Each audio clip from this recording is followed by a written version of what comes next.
Film diawali dengan diperlihatkannya sekelompok anak SMA yang sedang praktek lapangan untuk pelajaran astronomi. Mereka mengamati bintang dan benda-benda langit lainnya dengan teleskop di malam hari. Ketika itu salah satu murid bernama Leo sedang mengamati bintang-bintang di langit dengan teleskopnya. Gurunya bertanya, bintang apa sajakah yang dilihatnya? Leo pun menyebutkan nama-nama bintang itu, namun ada suatu keanehan yang dia lihat, yaitu ada satu bintang yang menurut Leo seharusnya bintang itu tidak ada di sana. Gurunya hanya berkata, mungkin itu hanya satelit yang lewat saja, dan dia akan mengirimkan keanehan tersebut kepada lembaga observatorium.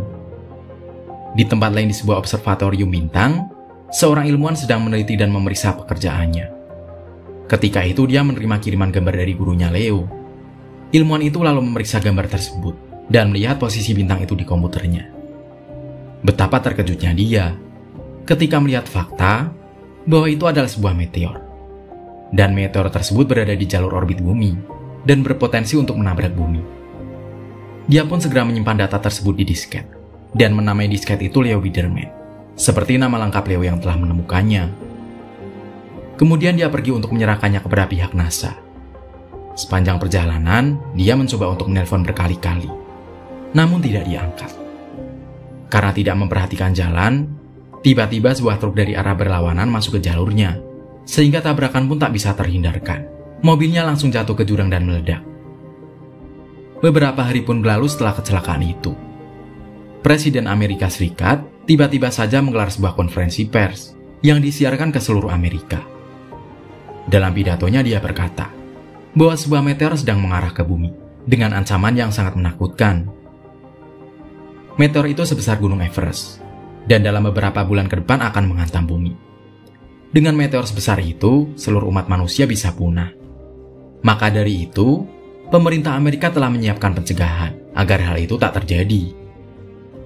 Sebuah misi penghancuran meteor akan dilakukan oleh NASA.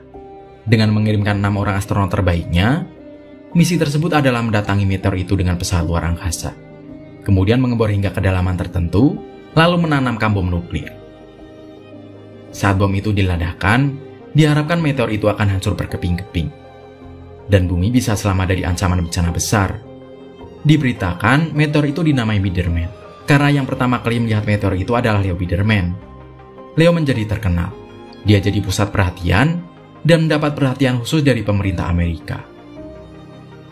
Hari melakukan misi penghancuran meteor pun sudah tiba. Sebuah pesawat luar angkasa meluncur membawa 6 astronot terbaik yang akan melakukan tugasnya.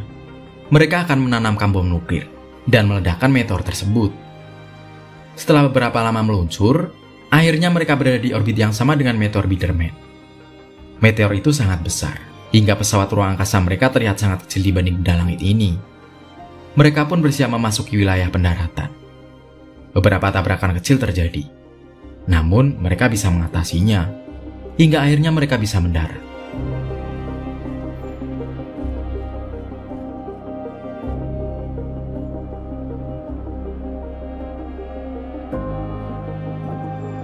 Di bumi, semua orang dapat menonton seluruh kegiatan yang dilakukan oleh ke-6 astronot pada misi itu.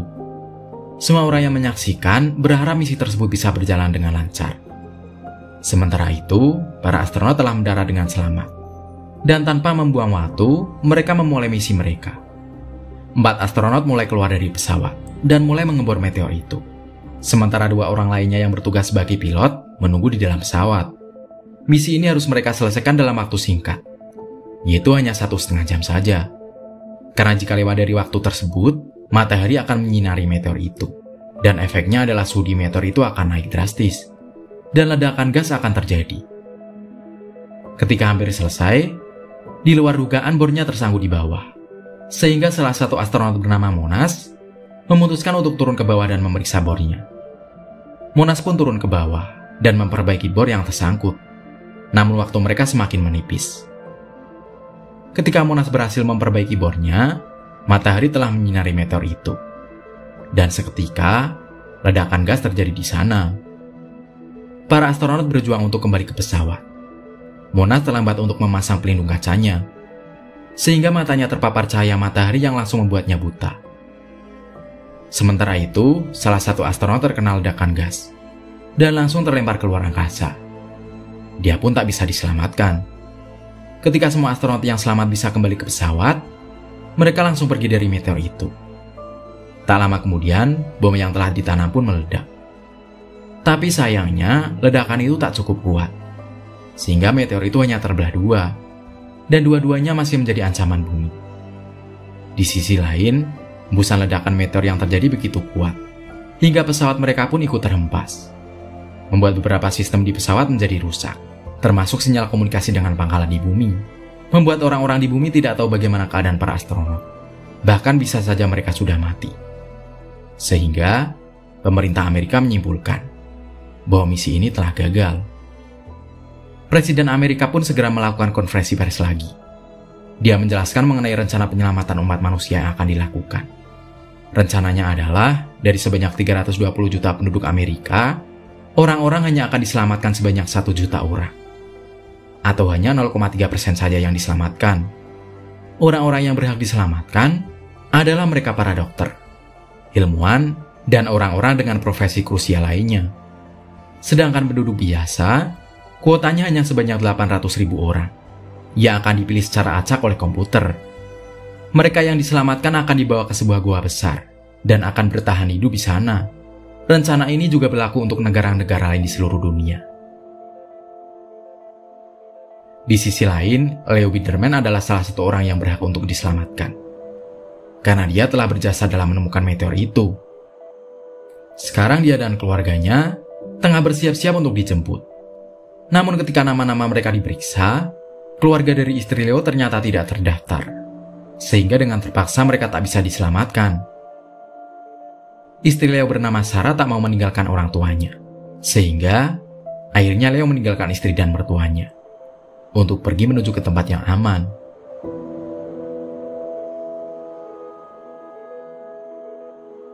Lima hari sebelum meteor menghantam bumi, terlihat sebuah lokasi gua tempat untuk para manusia terpilih bertahan hidup di sana. Leo sampai di tempat itu dan mulai berjalan memasuki gua. Namun tiba-tiba dia berkata kepada orang tuanya kalau dia ingin kembali kepada istrinya. Orang tua Leo akhirnya mengizinkannya untuk kembali, sehingga Leo kembali ke rumahnya untuk bertemu dengan istrinya.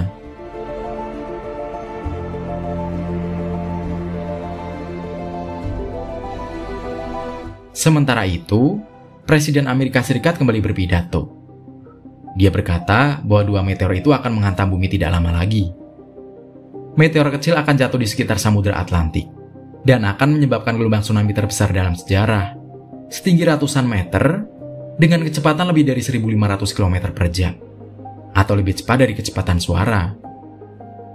Sementara meteor kedua yang lebih besar akan menghantam bumi 3 jam setelahnya, yang nantinya benar-benar akan menghanguskan seluruh planet bumi, menyebabkan seluruh makhluk akan musnah, dan bumi akan berada dalam kegelapan selama 2 tahun.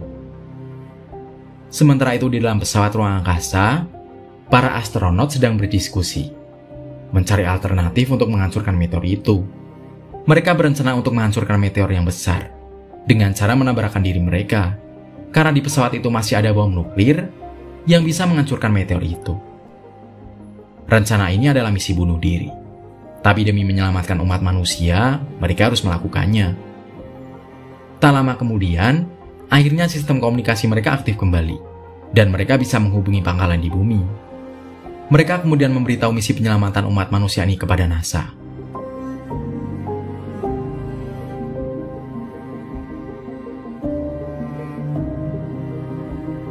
Di tempat lain, Leo yang sedang mencari istrinya terjebak di jalanan yang macet. Menggunakan motor, dia menyalip mobil-mobil yang terjebak macet itu dan mencari-cari di mana mobil Sarah.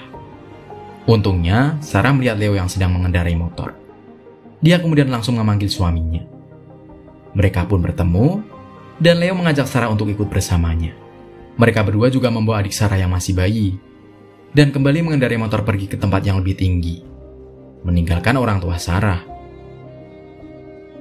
Sementara itu meteor kecil telah memasuki atmosfer bumi dan langsung bisa terlihat oleh orang-orang. Semua orang melihat meteor itu dengan sangat takjub. Meteor itu terus melaju dengan kecepatan mengerikan menuju Samudra Atlantik. Dan dengan kekuatan maha dahsyat, hantaman besar terjadi di samudra itu. Meteor itu jatuh di tengah samudra, yang langsung menyebabkan gelombang tsunami yang luar biasa tinggi dan cepat. Tsunami itu mulai memasuki daratan dan menyapu gedung-gedung yang dilewatinya. Semua orang tak bisa menyelamatkan diri, dan pada akhirnya tersapu oleh mega tsunami yang mengerikan. Dari kejauhan, terlihat gelombang tsunami setinggi gunung, mulai menggulung ke arah orang-orang di jalanan. Mega tsunami ini menghancurkan semua yang ada di depannya.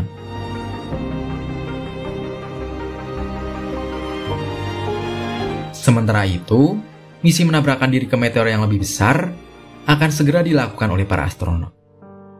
Mereka mulai berpamitan dan mengucapkan salam terakhir kepada keluarga mereka, karena mereka harus berpisah untuk selamanya. Lalu, misi pun dilakukan. Pesawat mereka melaju semakin dekat dengan meteor itu. Hingga akhirnya, pesawat itu masuk tepat ke dalam inti meteor, dan ledakan pun terjadi.